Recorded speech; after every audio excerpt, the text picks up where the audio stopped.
Masa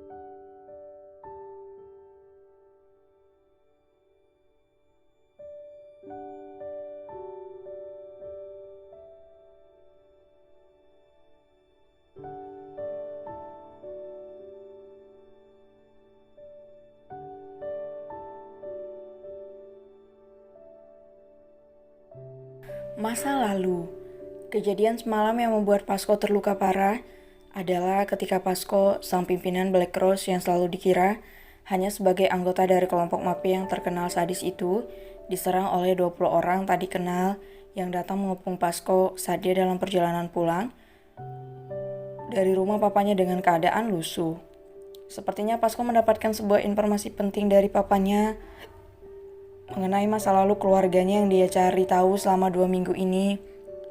Pasco melakukan tes DNA antara dirinya, Diandra dan papanya untuk menjawab rasa penasarannya. Dia mengambil beberapa helai rambut Diandra saat mereka menyusun buku di dalam kamar Diandra dan David beberapa waktu lalu. Dia membawa semua yang dibutuhkan untuk melakukan tes DNA tanpa sepengetahuan sahabat-sahabatnya. Dia tak ingin bertindak gegabah. Dia bahkan melakukan tes DNA di rumah sakit swasta sebagai masyarakat biasa dan tidak tampil mencolok untuk menghindar dari musuh yang sewaktu-waktu bisa mengikuti dan mencuri informasi itu dan justru akan membahayakan Diandra. Hasil yang diterimanya setelah menunggu seminggu ternyata sangat mengejutkan.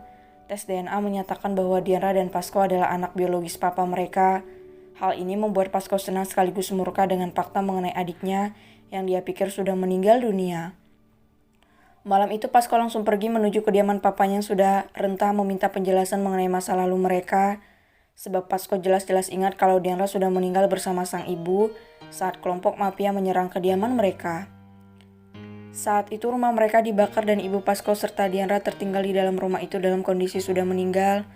Pasco ditarik paksa oleh papanya untuk keluar dari rumah itu. Mereka berdua benar-benar kacau kala itu, bahkan sampai hidup berdua di jalanan.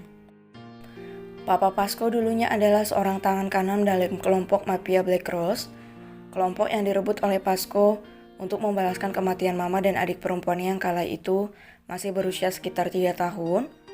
Karena ingin memulai kehidupan baru, Papa Pasco yang memegang semua kunci kendali dalam kelompok itu mengundurkan diri dari ruang lingkup aliansi agar bisa hidup dengan tenang bersama keluarga kecilnya.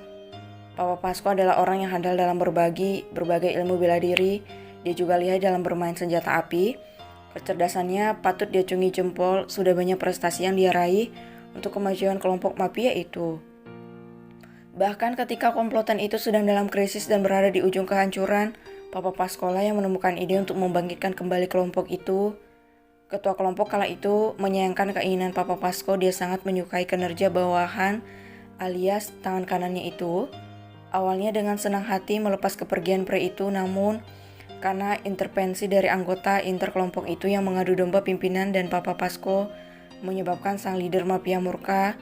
Orang-orang yang tidak menyukai Papa Pasco menyebar fitnah dan mengatakan kalau Papa Pasco yang biasa disapa Sir Justin itu membocorkan rahasia aliansi ke kelompok musuh saat dia keluar dari aliansi. Di saat yang bersamaan memang terjadi kebocoran informasi internal di dalam kelompok itu. Hal ini digunakan oleh mereka untuk mengadu domba ketua kelompok dan Sir Justin. Puncaknya kediaman keluarga mereka diserang oleh komplotan mafia dan dipimpin langsung oleh ketua kelompok Black Rose.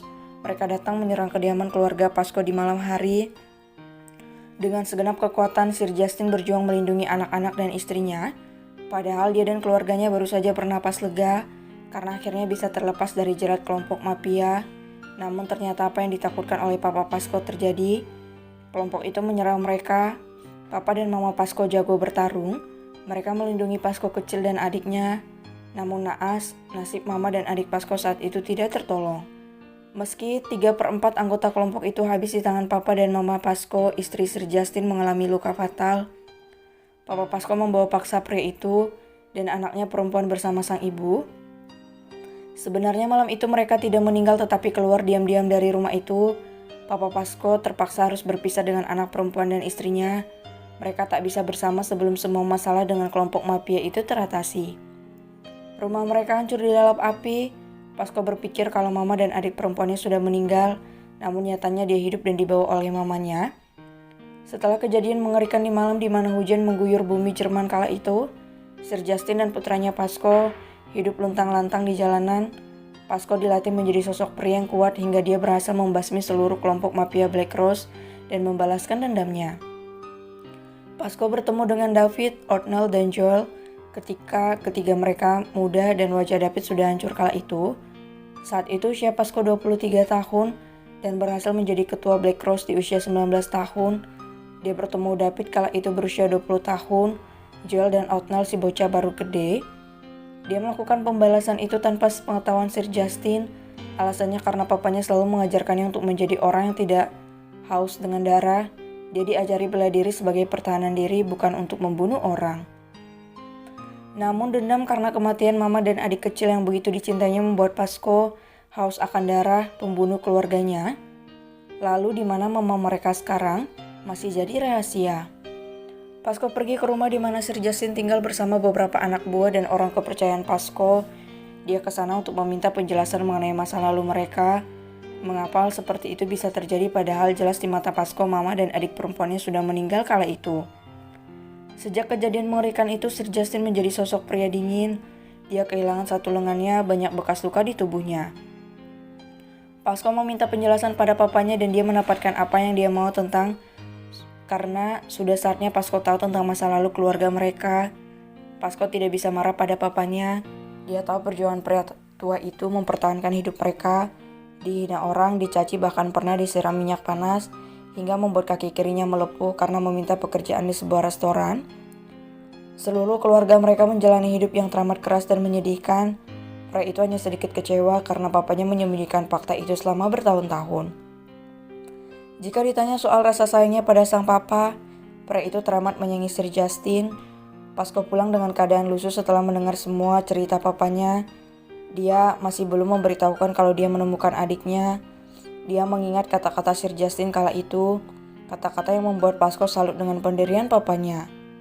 Papa yakin adik dan mamamu sudah dekat dengan kita. Kita akan segera berkumpul kembali. Kita akan berkumpul dan menjadi keluarga bahagia. Aku menantikan itu. Keyakinan Sir Justin ternyata benar, sebab Pasco sudah menemukan adik kecilnya dan terakhir mencari sang mama. Saat di perjalanan pulang, Pasco ternyata sudah diikuti oleh komplotan mafia yang selalu berusaha mencari titik lemah Black Rose selama ini. Pria kurus kering yang mengawasi Pasco di lahan pertanian Joel yang mengarahkan kelompok itu untuk membuntuti Pasco sebab dia yakin Pasco tahu banyak tentang Black Rose. Ya, pria itu tidak salah berpikir kalau Pasco tahu banyak, tetapi dia salah berpikir kalau Pasco adalah lawan yang tepat untuk ikan teri seperti mereka. Bukannya berhasil membawa Pasco ke hadapan komplotan mereka, justru mereka yang kehilangan suara mereka untuk selama-lamanya. Alasannya tentu Pasco memotong lidah dan merusak gendang telinga mereka semua. Sadis memang, tetapi itulah yang akan mereka dapatkan jika bermain-main dengan Pasco sang leader mafia. Si kurus yang mengatur pertemuan mereka tentu tidak ikut di mana bisa mengajar Pasco yang ada tubuhnya dijadikan tempat duduk pria itu. Hanya saja karena mereka membawa benda tajam, Pasco harus terkena sayatan di sekujur tubuhnya. Tapi itu tidak sakit sebab obat hatinya sudah dia temukan.